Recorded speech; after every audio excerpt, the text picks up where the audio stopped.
ഇവിടെ ഈ പ്രാർത്ഥനയ്ക്ക് പ്രാർത്ഥന എന്ന് ഞാനങ്ങ് പറയുക, രണ്ട് ഗ്രൂപ്പ്. ഫെലിസ്ത്യർ ഇപ്പുറത്തൊരു മലഞ്ചെരിവിലും ഇസ്രായേലര് ഇപ്പുറത്തും രണ്ട് ഗ്രൂപ്പാ. ഈ ഗ്രൂപ്പിസം ഉള്ളിടത്തെല്ലാം പ്രശ്നങ്ങളാണ്. നിങ്ങൾ വചനം അറിയാവുന്നവരായതുകൊണ്ട് അറിയാം. പണ്ട് ഇതുപോലൊരു പാനല് വേറൊരിക്കലുണ്ടായി. ഒരു പാനല്, അത് നിങ്ങൾ വചനം പഠിക്കുന്നവരൊക്കെ, ഈ ശൗൽ അങ്ങ് മരിച്ചു. ശൗല് മരിച്ചു കഴിഞ്ഞതിന് ശേഷം അവിടെ ഇസ്രായേലിൽ രണ്ട് പാനല്. ശൗല് മരിച്ചു കഴിഞ്ഞപ്പോൾ ഈ നേരിന്റെ മകൻ അബ്നേരും ഈശ്ബോശത്തും കൂടെ, ശൗലിന്റെ മകൻ നേരിന്റെ മകൻ അബ്നേര്, ശൗലിന്റെ മകൻ ഈശ്ബോശത്തിന്റെ ചേവകനും കൂടെ ഒരു പാനല്. തൊട്ടപ്പുറ ദാവീദിന്റെ പെങ്ങടെ മകൻ യോവാബിന്റെ വേറൊരു പാനല്. രണ്ട് പാനല്. ശൗല് മരിച്ചപ്പോഴാ. അപ്പൊ ഈ പാനലുകാർ രണ്ടും കൂടെ വന്നു. രണ്ടുപേരും കുറഞ്ഞ പുള്ളിക്കാരില്ല, രണ്ടും നല്ല തലക്കനമുള്ള നേരിന്റെ മകൻ അബ്നേര്. നേരെന്ന് പറഞ്ഞാൽ ശൗലിന്റെ അപ്പനാകുന്ന കീശിന്റെ അനിയൻ നേര്. അപ്പൊ കീശിന്റെ മകൻ നേരിന്റെ മകൻ അബ്നേര്. ഇപ്പോഴാണെങ്കിൽ ദാവീദിന്റെ ദാവീദിന്റെ 2-3 പെങ്ങന്മാർ, അതിലൊന്നാ സെരൂയ. ക്ക് 3 ആൺപിള്ളേര്, യോവാബ്, അബീശായി, അസാഗേല്. അതില് യോവാബ് മിടുക്കനാ എന്ന് പറഞ്ഞാൽ ദാവീദിന്റെ അനന്തരവൻ ഒരു പാനലിന്റെ നേതാവ്. ശൗലിന്റെ ഫസ്റ്റ് കസിൻ വേറൊരു ഞാൻ ബാക്കി കൊടുക്കാം. ശാമുവേലിന്റെ 2-ാം പുസ്തകം 2-ാം അധ്യായത്തിന്റെ 12 മുതൽ വായിച്ച കണ്ണിക തുടങ്ങുന്നത് വായിച്ചേ.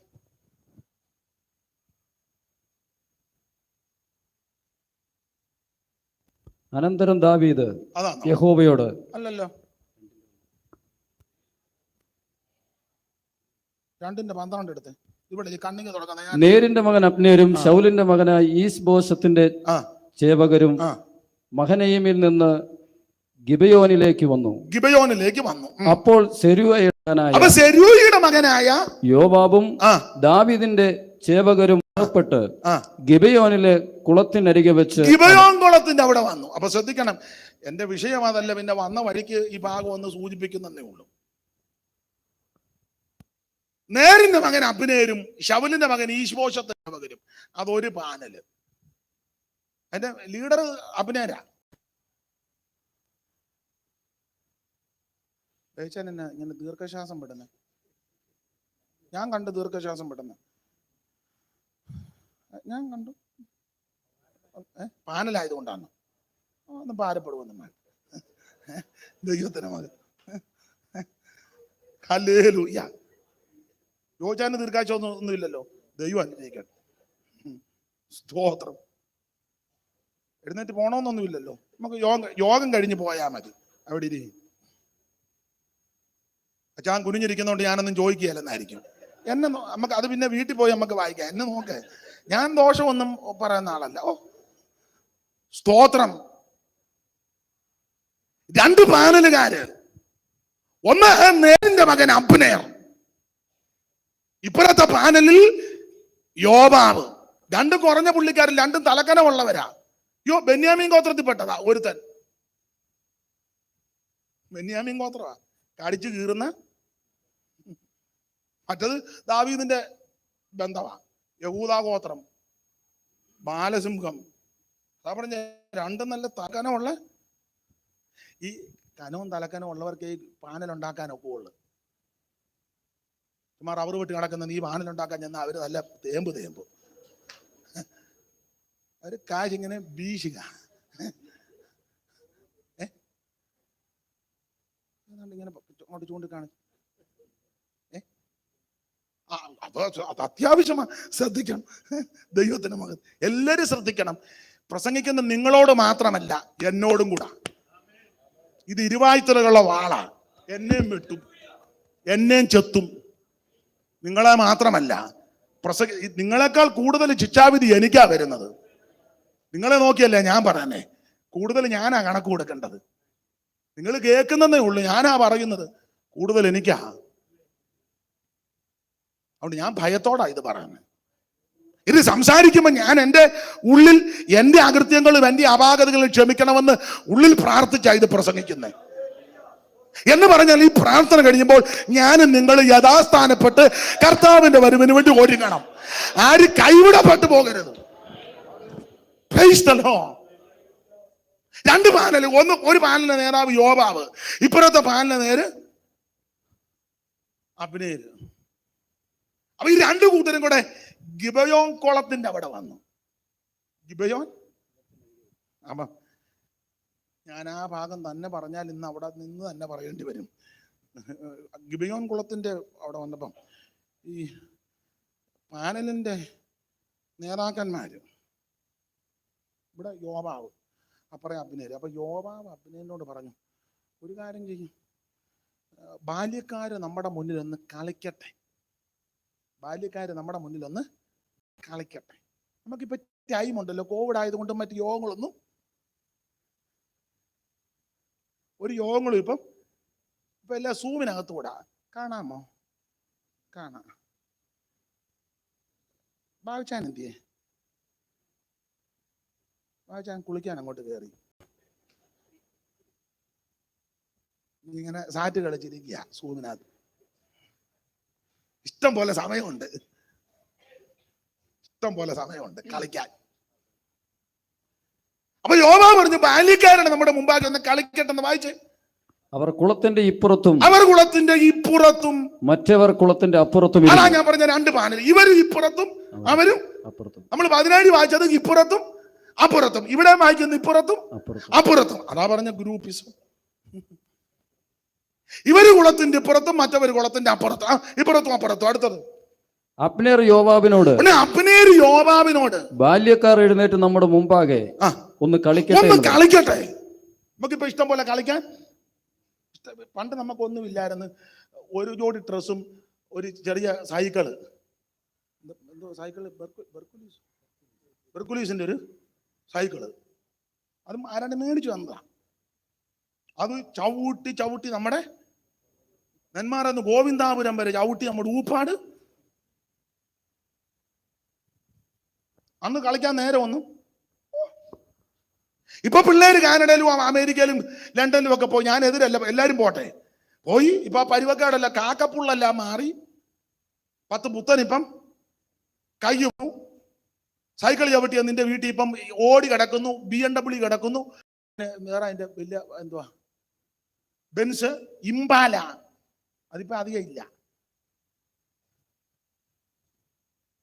ഇപ്പൊ ഫിക്സഡ് ഡിപ്പോസിറ്റ് ബാങ്കിലും ഉണ്ട്, ഇഷ്ടം പോലെ. അതുകൊണ്ട് കളിക്കാൻ സമയമുണ്ട്, കാശ് എടുത്തെറിയാൻ. പണ്ട് സ്വോത്രകാഴ്ച ഇടാൻ 10 ചക്രമില്ലായിരുന്നു. വയറു നിറച്ച് ആഹാരം കഴിച്ച ദിവസങ്ങൾ തന്നെ വിരളമാണ്. ഇപ്പൊ ഇഷ്ടം പോലെ കാശ് കളിക്കാൻ. ചെറ്റപ്പുര ഇരുന്നിടത്തെല്ലാം വൻമാളികകളായി. അതിനകത്തിരുന്ന കളിക്കാനുള്ള തന്ത്രങ്ങള്. ഞാൻ ഒരാളോടല്ല ഈ പറയുന്നത്, മുഴുവൻ പെന്തിക്കോസ് ലോകത്തോടായി പറയാൻ. അപ്പൊ പറഞ്ഞു, ബാല്യക്കാരന് നമ്മുടെ മുമ്പാകെ കളിക്കട്ടെ, സമയമുണ്ടല്ലോ, നമുക്ക് കളിക്കാൻ കാശുമുണ്ട്, ആളുമുണ്ട്, സാഹചര്യമുണ്ട്, കളിക്കട്ടെ. ഞാന് ആ ഭാഗത്ത് അധികം നിൽക്കുന്നില്ല, പെട്ടെന്ന് ഒരു 5 മിനിറ്റ് കൊണ്ട് ആ ഭാഗം പറഞ്ഞങ്ങ് വിടാം. അതേ ഒക്കുള്ളൂ. ഇന്ന് കളിക്കട്ടെന്നും പറഞ്ഞു തുടങ്ങിയതാണ്, അവസാനം കളി കാര്യമായി. കളി കാര്യമായി. അപ്പോൾ കളിക്കട്ടെ. ഒന്നെ പറഞ്ഞ് കണക്കൊപ്പിച്ചെടുത്തേക്കട്ടെ. ഇവിടുന്ന് ഒരു 12 പേര്, അവിടുന്ന് ഒരു 12. അപ്പൊ 12ഉം 12ഉം എണ്ണത്തിനൊത്ത് എഴുന്നേറ്റെന്ന അങ്ങനെ വാക്യമായി. അങ്ങനെയാകട്ടെ എന്ന് പറഞ്ഞു. യോബാവും പറഞ്ഞു, അങ്ങനെ ബെന്യാമിനുടെയും ശൗലിന്റെ മകനായ ഈസ്ബോത്തിന്റെയും ഭാഗത്ത് നിന്ന് 12 പേരും, അവിടുന്ന് ഒരു 12 പേര്, പിന്നെ ദാവീദിന്റെ ചേവകരിൽ 12 പേരും 12 എണ്ണമൊത്ത് എഴുന്നേറ്റു. നിർത്ത്. എണ്ണമൊത്ത് എഴുന്നേറ്റു. കളിക്കാനാ എണ്ണമൊത്ത്. ഇവിടുന്ന് ഒരു 12, അവിടുന്ന് ഒരു 12, നേർക്ക് നേരെ കളിക്കാൻ നിൽക്കുക. നിങ്ങൾ ആ ഭാഗം പിന്നീട് വായിച്ചു. കളി കാര്യമായി. കളി കാര്യമാണ്. ഓരോ അവിടെ വായിക്കുന്ന എതിരാളി എന്നാ അല്ലേ? എതിരാളിയെ മുടിക്ക് പിടിച്ചു നന്നായിട്ട് ഒന്നുകൂടെ വായിച്ചേ. ഓരോരുത്തൻ അങ്ങനെ വായിച്ചേ. താന്താന്റെ എതിരാളിയെ ഓരോരുത്തൻ താന്താന്റെ എതിരാളിയെ മുടിക്ക് പിടിച്ച് വിലാപ്പുറത്ത് വാൾ കുത്തി കടത്തി ഒരുമിച്ച് വീണു. കളി കാര്യമായി എന്ന് പറഞ്ഞാൽ നീ ദൈവസഭയ്ക്കകത്ത് കളിക്കരുത്.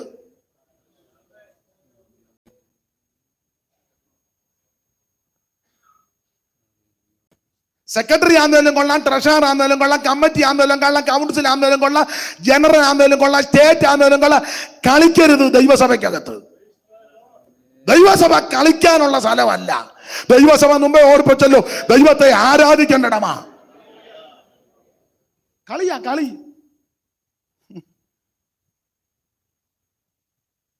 ഞാന് പറയുന്നതിൽ നിങ്ങൾ എന്നോട് എതിരൊന്നും തോന്നരുത്. എനിക്കിതൊന്നും വിഷയമല്ല, അത് വേറൊരു വിഷയം.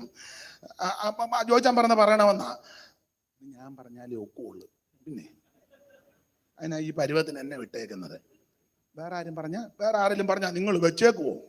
നല്ല ചേലായി ഒക്കെ പറയാൻ ദൈവം എനിക്ക് പ്രത്യേക അഭിഷേകം എന്താന്ന് എന്നോട് പറഞ്ഞ് ഇതൊക്കെ ഇട്ടുകൊണ്ട് നേരെ നെന്മാറയ്ക്ക് പൊക്കോ, ഞാൻ കൂടെ ഉണ്ടെന്ന് പറഞ്ഞ് വിട്ടതാ. വേറെ വല്ല ഉപദേശമാര് പറഞ്ഞാൽ നിങ്ങൾ കേന്ദ്രത്തിൽ അറിയിച്ച് ട്രാൻസ്ഫർ കൊടുക്കുക. എന്നെ അങ്ങോട്ട് വിടാൻ എനിക്ക് എങ്ങും ഇല്ല, ഞാനെങ്ങോട്ട് പോകാന്? സ്തോത്രം. കളി കാര്യമായി. ഞാൻ ഉദാഹരണം പറയുമ്പോൾ നിങ്ങൾക്ക് മനസ്സിലാകും. ഉദാഹരണമാണ്, ഉടക്കാനല്ല, ഉദാഹരണമാണ്. ഞാൻ പേര് വിട്ടുപോയി, ഫുൾ നെയിം പറയണം. PV മാത്യു, സ്ഥലം പാലക്കാട്. അങ്ങനെ അഡ്രസ് PV മാത്യു, പാലക്കാട്. നമ്മൾ ഇതടിക്കുമല്ലോ ഫോട്ടോ വെച്ച്, അതിനെന്നാ പറയുന്നത്? Visiting card. പരിചയപ്പെടുത്താൻ വേണ്ടി അടിച്ചതാ. ഇപ്പം വന്ന് ഞാൻ അദ്ദേഹത്തെ ഉദാഹരണമായിട്ട് എടുത്തതേ ഉള്ളൂ. അല്ലെ എൻ്റെ പേര് പാസ്റ്റർ അനീഷ് കാവാലം, ഒരു ഫോട്ടോയും വെച്ച്.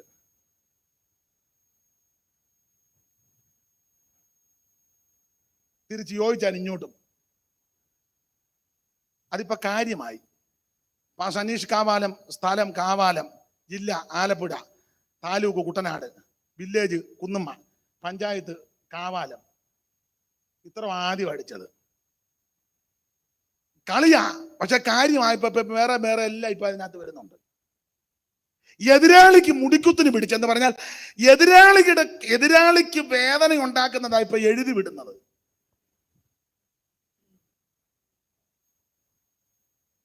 ഞാൻ പറഞ്ഞ കാര്യം മനസ്സിലായോ? ഒരു സഭയെ കൂടുന്നതാ, ഒരു സെന്ററിൽ കൂടുന്നതാ, ഒരു പ്രസ്ഥാനത്ത് നിൽക്കുന്നതാ. പക്ഷെ എതിരാളിക്കും അവന്റെ കുടുംബത്തിനും കുടുംബാംഗങ്ങൾക്കും മനോവേദന ഉണ്ടാക്കുന്നതാ എഴുതി പിടിപ്പിക്കുന്നത്. ഇത് ദൈവികമല്ല, ഇത് ദൈവം അംഗീകരിക്കത്തില്ല. സ്തോത്രം. അതല്ലേ എതിരാളിയുടെ മുടി പിടിച്ച വേദനയില്ലേ? അങ്ങോട്ടും ഇങ്ങോട്ടും വേദനിപ്പിക്കുകയല്ലേ? അല്ലേ? അവൻ ശരിയല്ല, ആ പുള്ളി ശരിയല്ല, ഞാനാണ് ശരി. പിന്നെ ജയിക്കാൻ വേണ്ടി എന്തും ഫേസ്ബുക്കിനകത്തും പിന്നെ എന്തിനകത്തൊക്കെ എഴുതുന്നേ, വാട്സപ്പില്, പിന്നെ വേറെ ഏതാണ്ടുണ്ട്. എനിക്കറിയത്തില്ല എന്നാന്ന്. നമ്മൾ ഇത് എഴുതാത്ത കൊണ്ട് ഇത് അറിയത്തില്ല എന്നാന്ന്. ഇത് പാടില്ല. നിന്റെ കൂട്ടു സഹോദരനാ, നിന്റെ കൂട്ടുവിശ്വാസിയാ. അവനെയും അവളെയും യേശുവിന്റെ രക്തത്തെ വീണ്ടെടുക്കപ്പെടുത്തി അന്യോന്യം ചെളിവാരി എറിയരുത്. ജയിക്കുവോ തോക്കുവോ എന്നുള്ളതല്ല വിഷയം, അന്യോന്യം ചെളിവാരി എറിയരുതെന്ന്. പാടില്ല, ദൈവം പൊറുക്കത്തില്ല. ഞാൻ അതിന് ന്യായമായ ഒരു വശം പറയാം. നമ്മുടെ സഭയ്ക്ക് നേതൃത്വം ആവശ്യമാണ്. ഒരു സഭയല്ലയോ അത്? ഈ ഇപ്പോഴത്തെ ഗവൺമെന്റിന്റെ നിയമവും രാജ്യത്തിന്റെ നിയമം അനുസരിച്ചെല്ലാം ഭംഗിയായിട്ട് പോകണം. പക്ഷെ അത് ചെളിവാരി എറിഞ്ഞും കരിവാരി തേച്ചും ആക്ഷേപിച്ചും അധിക്ഷേപിച്ചും ഒരു കസേര പിടിച്ചെടുക്കരുത്. എടുത്താൽ അധിക നാളാ കസേര ഇരിക്കാൻ. ഞാൻ ഇപ്പൊ അത്രയും ഭാഗം പറഞ്ഞ് അങ്ങ് വിടുക. അവിടെ വായിക്കുന്നത് കളി കാര്യമായി ഓരോരുത്തരും എതിരാളിയുടെ ഓരോരുത്തൻ താന്റെ എതിരാളിയെ മുടുക്കി പിടിച്ചു വിലാപ്പുറത്ത് വാൾ കുത്തിക്കടത്തി ആ ഒരുമിച്ച് വീണു. എങ്ങനുണ്ട്? ഇവിടെ 12, അവിടെ 12, 24 എണ്ണം പാട്ടു. ഇത് ശരിക്കൊന്ന് ശ്രദ്ധിച്ചാൽ ഇപ്പൊ എത്ര കുടുംബത്തിലാ മനപ്രയാസം? 24 കുടുംബത്തിൽ. രണ്ടുപേരും ഒപ്പിച്ച വിനയ. അബ്നേര് യോബാവും കൂടെ ഒത്തത്. അബ്നേര് യോബാവും കൂടെ കളിക്കാൻ കയറി. ഇപ്പൊ 24 കുടുംബത്തിൽ പ്രശ്നം. അപ്പൊ ഈ 12, 24 വീണപ്പോ കളി നിർത്തണ്ടേ? എന്നിട്ടും നിർത്തിയില്ല. നിങ്ങൾ താഴോട്ട് പഠിച്ചാൽ അറിയാം. അസായാല് ശീഘ്രഗാമിയ കാട്ടുകലയെ പോലെ അവന് യോബാവിന് നേർക്ക് ചെന്നു, അബ്നേരിന് നേർക്ക് ചെന്നു. അബ്നേര് ഉടനെ പറഞ്ഞു, ഡാ പോ, നിർത്ത്, മതി, ഞാൻ കളിക്കാനില്ല, നിർത്ത്, പോവുകയല്ല. പിന്നെയും ചെന്ന് കളിക്കാൻ. അബ്നേര് അസാഹേലിനെ തീർത്തു. പിന്നെ പ്രശ്നം തീരുന്നില്ല. നിങ്ങളുടെ പുസ്തകം വായിച്ചാൽ അറിയാം. അബ്നേര് അസാഹേലിനെ വകവരുത്തി. പിന്നീട് അന്ന് അവിടെ വെച്ച് തീരുന്നില്ല. കാരണം ഇത് തലമുറ കണ്ട് വളരുക. അവരും ഇതൊക്കെ തന്നെ. വല്യപ്പൻ ചെയ്തു വെച്ച വിനയാ. അതിങ്ങനെ നമ്മൾ പാർട്ടിക്കാരും ചിലക്ക് ഈ മുദ്രാവാക്യം വിളിക്കുമല്ലേ, തലമുറയായി ഞങ്ങളിത് കൈമാറും. മേടിക്കട്ടെ. അബ്നേര് അസാഹേലിനെ വകവരുത്തി. തീർന്നോ? അവസാനം അബ്നേരിനെ യോബാബ് സ്വകാര്യം പറയാനാന്നും പറഞ്ഞ് വിളിച്ചു മാറ്റി നിർത്തിച്ചു. അവനെ തീർന്നു. എന്നിട്ടും തീർന്നില്ല. ദാവീദ് മരിക്കാൻ നേരത്ത് ശലോമോനോട് പറഞ്ഞു, നീ യോബാബിനെ സൂത്രത്തെ തട്ടിയാക്കാൻ. ഒരു ചെറിയ കളി തുടങ്ങിയതാ. അതുകൊണ്ട് ഒരു ദൈവദാസൻ എന്നുള്ള നിലയിൽ ഈ വചനത്തെ ഭയപ്പെടുന്നത് കൊണ്ട് ലോകമെമ്പാടുമുള്ള സകല വിശുദ്ധന്മാരോടും പറയാം, സഭ കളിക്കാനുള്ള സ്ഥലമല്ല.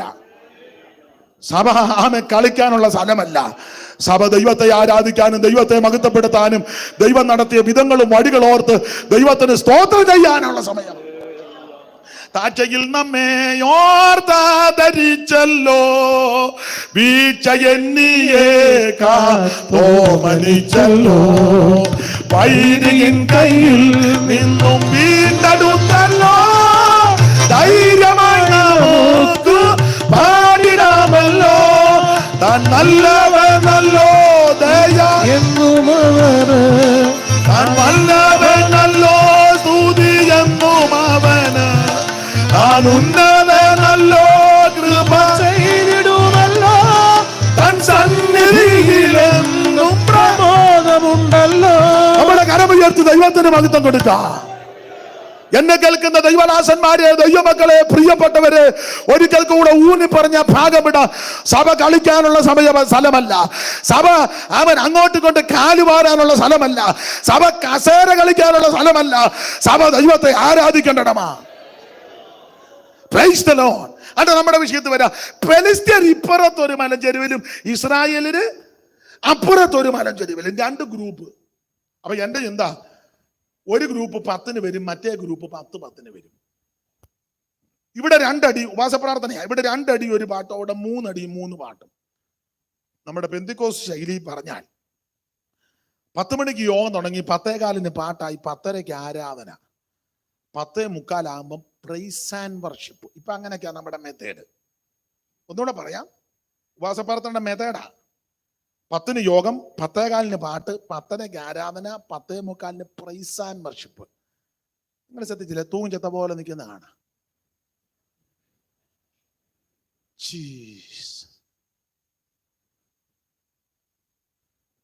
ഒരു 11 മണി ആയപ്പോൾ നമ്മുടെ പെന്തിക്കോസ് ഭാഷയെ പറഞ്ഞ ആരാധന മൂത്തു. 10 തുടങ്ങിയാൽ 11 മൂക്കു. ഈ ഉപവാസ പ്രാർത്ഥനയുടെ കാര്യമായി പറയാൻ. അപ്പൊ 10-ന് യോഗം, 10:15 പാട്ട്, 10:30 ആരാധന, 10:45 പ്രൈസ് ആൻഡ് വർഷിപ്പ്, 11 ആരാധന മൂത്തു. അപ്പൊ ആരാധന മൂത്തു. അങ്ങനെ പഠിക്കണേ, ആരാധന മൂത്തു. ഇനി 4-ാം വാക്യം വായിച്ചേ. 4-ാം വാക്യം 4. അപ്പോൾ യഹൂദ പുരുഷന്മാർ വന്നു. എവിടാ വായിക്കുന്നേ? ശൗമേലിന്റെ 1-ാം പുസ്തകം. നമ്മൾ അതെല്ലാം വിട്ടു, പാനല് വിട്ട്. ഞാൻ പിന്നെ ആ പാനൽ ചിന്തിച്ചോണ്ടിരിക്കുകയാണോ? നമുക്ക് 17 എടുത്തേ. ശൗമേലിന്റെ 1-ാം പുസ്തകം 17-ാം അധ്യായത്തിന്റെ 4-ാം വാക്യം. പാനലിൽ നീ ചിന്തിക്കേണ്ട, അത് വിട്ട് ഞാൻ കാര്യം പറഞ്ഞു തീർത്തടാ. 4-ാം വാക്യം വായിക്കേ. 4 വായിക്കൂ. അപ്പോൾ ഫെലിസ്ത്യരുടെ പാളയത്തിൽ നിന്ന്. അപ്പോൾ ശ്രദ്ധിച്ചേ, 17-ാം അധ്യായത്തിന് അല്ല, അപ്പോൾ എപ്പോൾ 11 ആരാധന മൂത്തപ്പോൾ. അങ്ങനെ പറ. 10-ന് യോഗം, 10:15 പാട്ട്, 10:30 ആരാധന, 10:45 പ്രൈസ് ആൻഡ് വർഷിപ്പ്, 11 ആരാധന മൂത്തെന്ന് ഞാൻ മുമ്പേ പറഞ്ഞല്ലോ. അപ്പൊ 11-ന് മൂത്തു. 4-ാം വാക്യം അപ്പോൾ എന്ന് പറഞ്ഞ ആരാധന മൂത്തപ്പോൾ. അങ്ങനെ കൊണ്ട് ചിന്തിക്കുക. അതിന് അപ്പോൾ ഫെലിസ്ത്യരുടെ പാളയത്തിൽ നിന്ന് ഗത്യനായ ഗോലിയാത്ത് എന്ന ഒരു മല്ലൻ പുറപ്പെട്ടു. അപ്പോൾ ഫെലിസ്ത്യരുടെ പാളയത്തിൽ നിന്ന് ഗത്യനായ ഗോലിയാത്ത് എന്നൊരു മല്ലൻ പുറപ്പെട്ടു വന്നു. അവൻ 6 മുഴ 1 ചാൺ നെടുപ്പു. അവന്റെ തലയിൽ വലിയ താമര ശിരസ്ത്രം ഉണ്ടായിരുന്നു. അവൻ 5000 ശേക്കൽ തൂക്കമുള്ള താമര കവചം ധരിച്ചു. അവന് കാൽച്ചട്ടിക്ക് ചുമലിൽ താമര കൊണ്ടൊരു വേലുമുണ്ട്. അവന്റെ കുന്തത്തിന്റെ തണ്ട് നെയ്ത്തുകാരന്റെ പടപ്പുതടി പോലെയായിരുന്നു. കുന്തത്തിന്റെ അലക് 600 ശേക്കൽ ഇരിപ്പ്. ഒരു പരിചക്കാരൻ അവന്റെ മുമ്പേ നടന്നു, മുൻപിലുമുണ്ട്. സ്തോത്രം. ഞാന് പ്രസംഗിക്കുമ്പോ ഏതാണ്ട് പറഞ്ഞു, ഇനിയും പറയാൻ പോവാ. സ്തോത്രം. അപ്പൊ ശ്രദ്ധിക്കുക. അപ്പോൾ ഫെലിസ്ത്യരുടെ പാളയത്തിൽ നിന്ന് ഗത്യനായ ഗോലിയാത്ത് എന്നൊരു മല്ലൻ പുറപ്പെട്ടു വന്നു. ഇത് ഫെലിസ്ത്യ പാളയത്തിൽ നിന്നാ വന്നത്. എവിടുന്ന? ഫെലിസ്ത്യ പാളയം. ഫെലിസ്ത്യൻ എന്ന് പറഞ്ഞാൽ ശപിക്കപ്പെട്ട സന്തതിയാ. നോഹയുടെ കൊച്ചുമക്കളാ ഫെലിസ്ത്യർ. നോഹയ്ക്ക് 3 മക്കൾ. ആരൊക്കെ? ഷേമും ഹാമും യാമത്തും. അതിലെ ഷേമിന്റെ 10-ാം തലമുറ അപ്പറകാം. ഹാമിന്റെ വംശത്തിൽപ്പെട്ടത് കനാന്യരും ഫെലിസ്ത്യരുമല്ല. വായിച്ചേ. 10-1, 10-6, 10-13, 10-14, 11-10, 12, 14, 16, 18, 20, 22, 24, 26, 27. ആദ്യം ഉൽപ്പത്തി 10-1.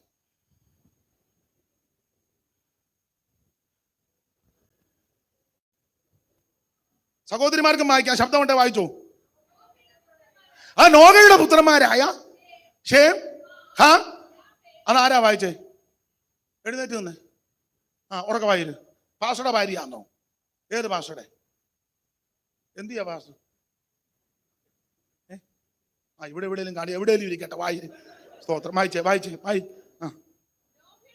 നോഹയുടെ പുത്രന്മാരായ ഷേം, ഹാം, യാബത്ത്. അപ്പൊ നോഹയ്ക്ക് 3 മക്കൾ, ഷേമും ഹാമും യാബത്തും.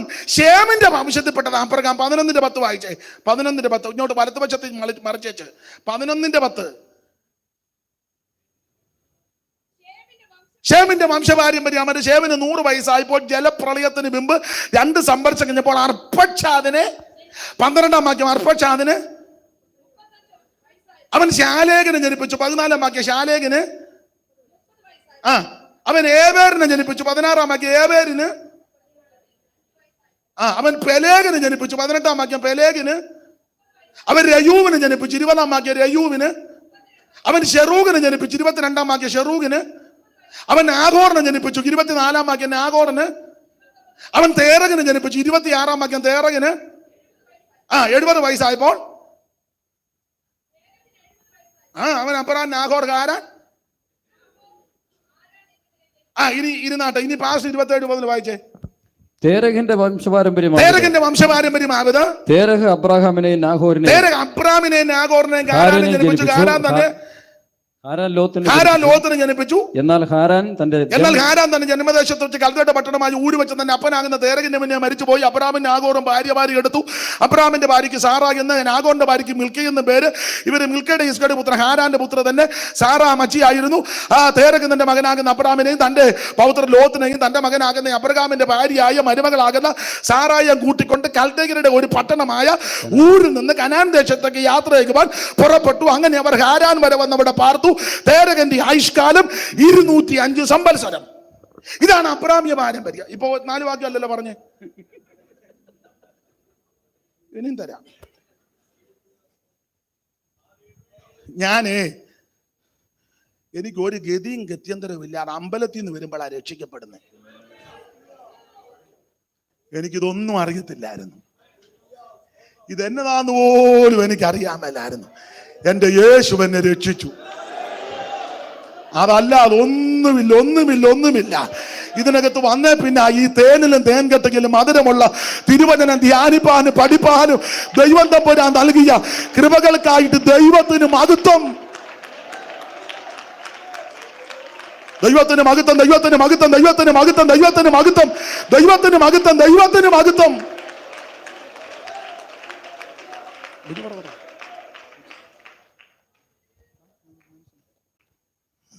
ഹല്ലേലൂയ, ദൈവത്തിന് മഹത്വം. നിങ്ങളൊക്കെ ക്രൈസ്തവ പാരമ്പര്യത്തിൽ ജനിച്ചവരുണ്ട്. എനിക്ക് ഒരു പാരമ്പര്യവും ഇല്ല. വല്ലവും പുകടാൻ എൻ്റെ കാൽവറി ക്രൂശില്ല. എൻ്റെ അപ്പന് കള്ളഷാപ്പിലെ ജോലിയായിരുന്നു. ഞാൻ ഈ മാർഗത്തിൽ വന്നില്ലായിരുന്നേ അപ്പൻ്റെ ജോലി കിട്ടി വല്ല സപ്ലയറായിട്ട് എവിടെയെങ്കിലും പോയി. വിദ്യാഭ്യാസം ഒന്നുമില്ലല്ലോ. അതെന്റെ സംസാരം കേൾക്കുമ്പോൾ അറിയത്തില്ല യാതൊരു വിവരമില്ലെന്ന്. സ്തോത്രം. ഇതിനകത്ത് വന്നതാ ഭാഗ്യം. ക്രിസ്തേശുനാഥന്റെ പാദങ്ങൾ പിന്തുടരും നാമെന്തു ഭാഗ്യമുള്ളോ പ്രിയരേ, നാമെന്തു ഭാഗ്യമുള്ളോ. നാഥന്റെ കാൽച്ചുവടു നാടോറു പിന്തുടരാൻ മാതൃകയായി താൻ, നല്ല മാതൃകയായി താൻ. നാഥന്റെ കാൽച്ചുവടു നാടോറു പിന്തുടരാൻ മാതൃകയായി താൻ, നല്ല മാതൃകയായി താൻ. ക്രിസ്തേശുനാഥന്റെ പാദങ്ങൾ പിന്തുടരും നാമെന്തു ഭാഗ്യമുള്ളോ പ്രിയരേ, നാമെന്തു ഭാഗ്യമുള്ളോ. കരമുയർത്തി ദൈവത്തിന് മഹത്വം കൊടുക്ക.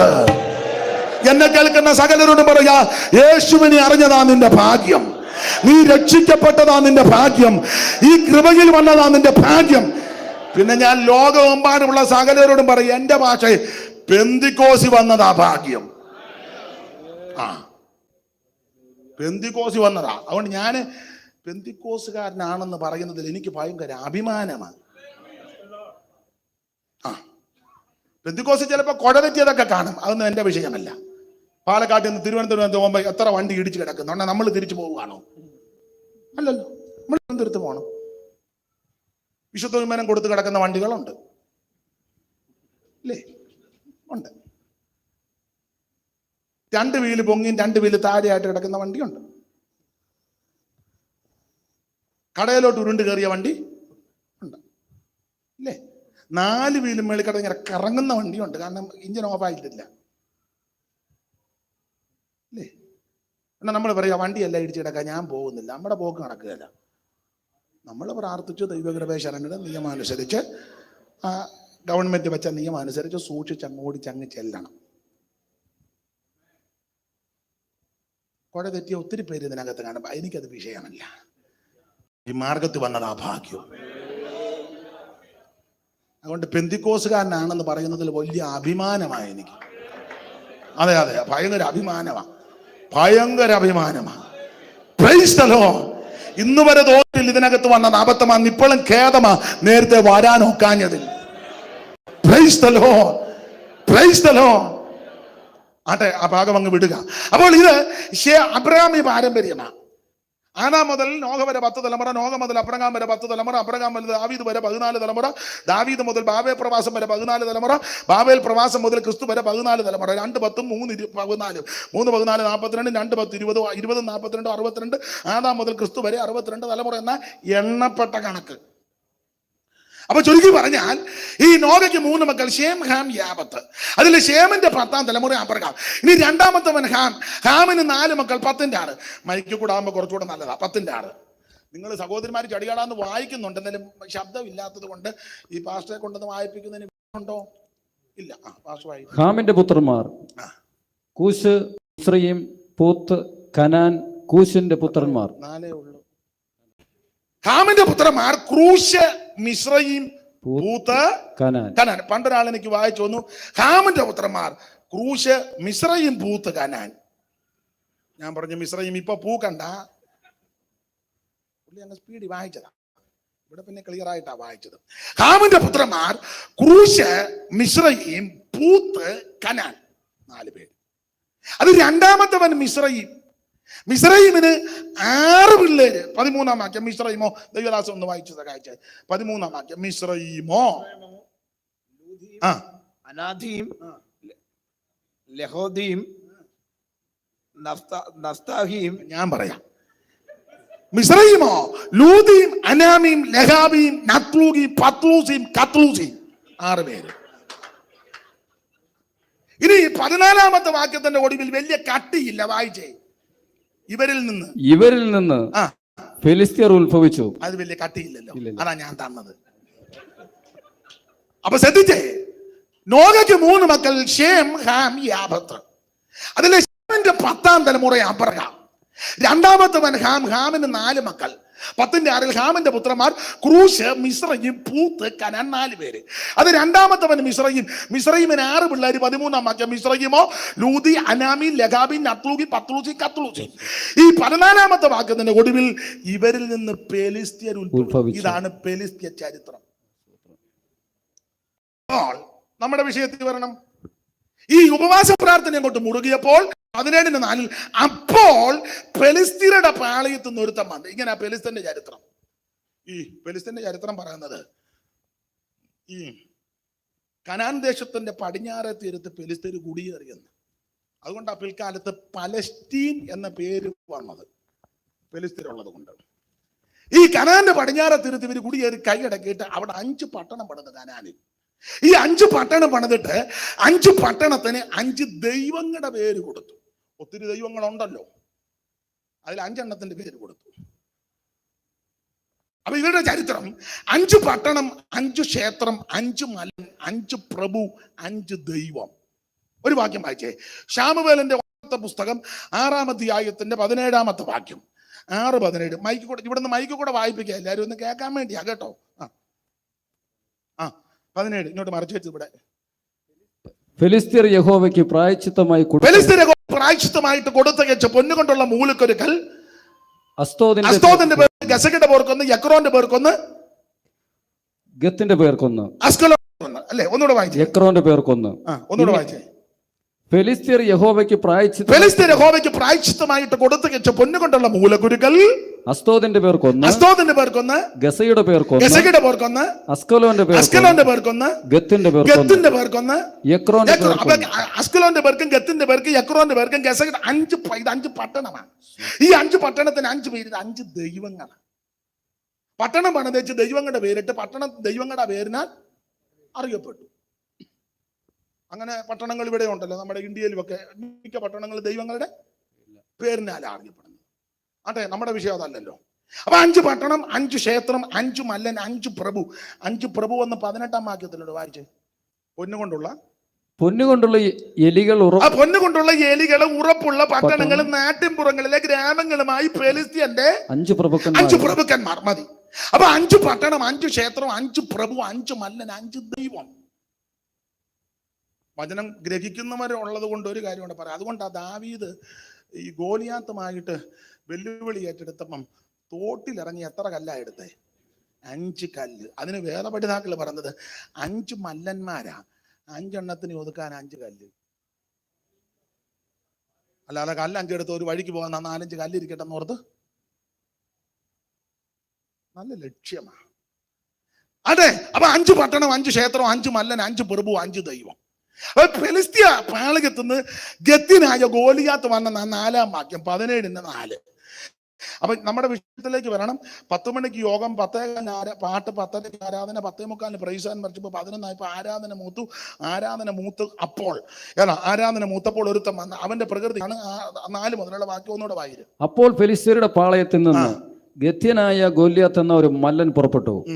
അവൻ 6 മുഴവും ഒരു ചാണെടുപ്പ്. ഇത് വേദപുസ്തക സംഖ്യാശാസ്ത്ര പ്രകാരം കണക്ക് തെറ്റി ഒരുത്തനാ. 6 മുഴം ഒരു ചാണെടുപ്പം. ഈ 6 എന്നുള്ളത് വേദപുസ്തക സംഖ്യാശാസ്ത്ര പ്രകാരം സാത്താന്യ കണക്കാണ്. 6. ഇത് മാനുഷികമായിരുന്നു. ഈ മനുഷ്യൻ പാപം ചെയ്തപ്പോൾ 6 എന്നുള്ളക്കം സാധാന്യമായി. അതുകൊണ്ടാണ് നമ്മൾ പെന്തിക്കോസുകാര് 6 ദിവസം ഉപവാസ പ്രാർത്ഥനയെങ്കിലും നടത്താത്തത്. നിങ്ങൾ കേട്ടിട്ടുണ്ടോ?